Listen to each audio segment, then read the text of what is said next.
Good morning, Madison. Here is your quote for December 12th from Steve Jobs. You have to trust in something.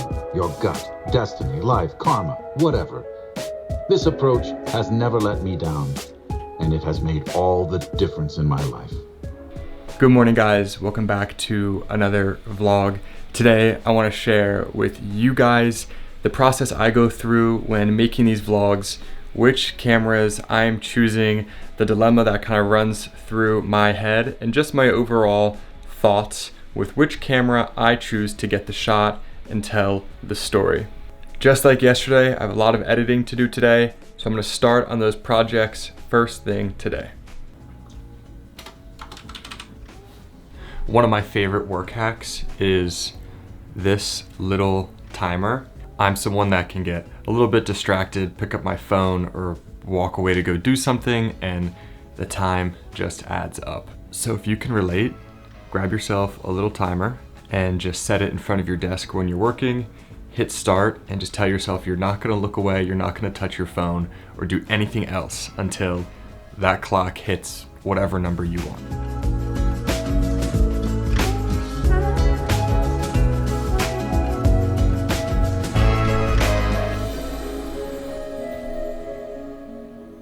So here's my take with vlogging.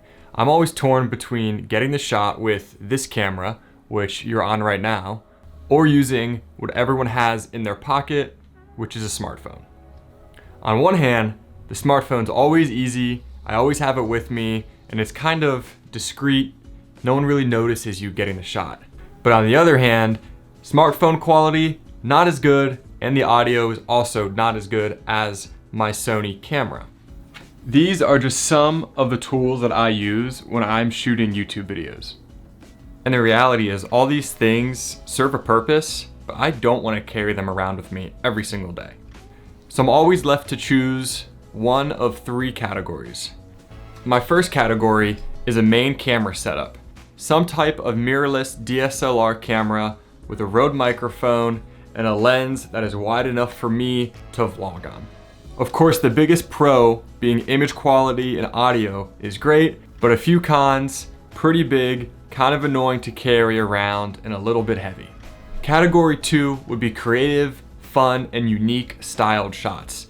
That's where the Insta360 and the drone come into play. Drone videography pretty much speaks for itself. You know a drone shot when you see it.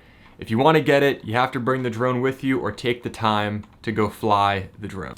Now the Insta360 is a bit more unique. If I'm going to the gym, if I'm going for a run, or if I'm traveling, this dude can slip into my bag, I can put it in my pocket, I can even just carry it if I want to. The nice part is, image quality is fairly good.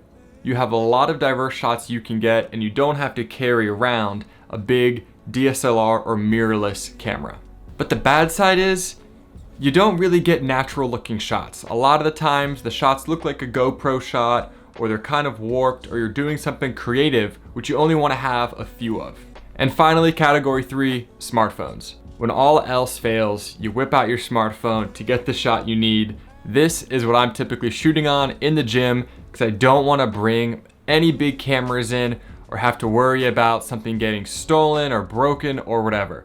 So I bring my iPhone in and get the shots that I need to tell the story. The reason I'm talking about this is because I need to find the best way to have all of these cameras and tools work in my favor. When I pick up a camera, I want it to be easy to use and the best thing for that shot. That's because while reading this book, The One Thing, I came across a pretty interesting analogy.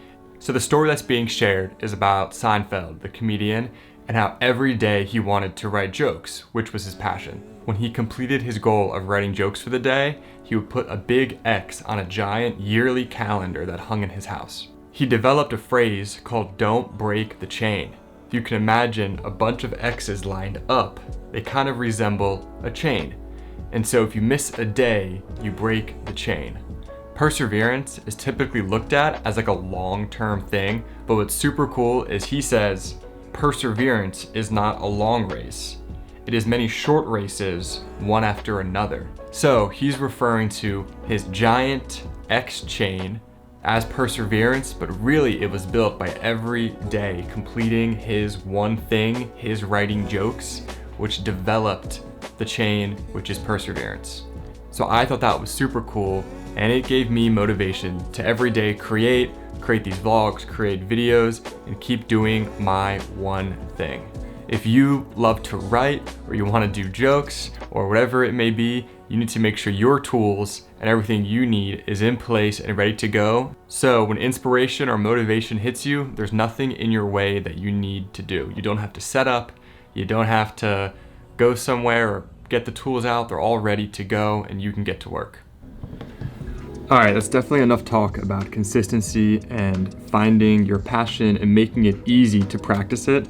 It's time to put it into work and actually get down to the gym and be consistent with that ice bath again. So for those that want to see, Aiden is currently beating me by 3 ice baths, and it's a race to 50. So we're about halfway on the race to 50.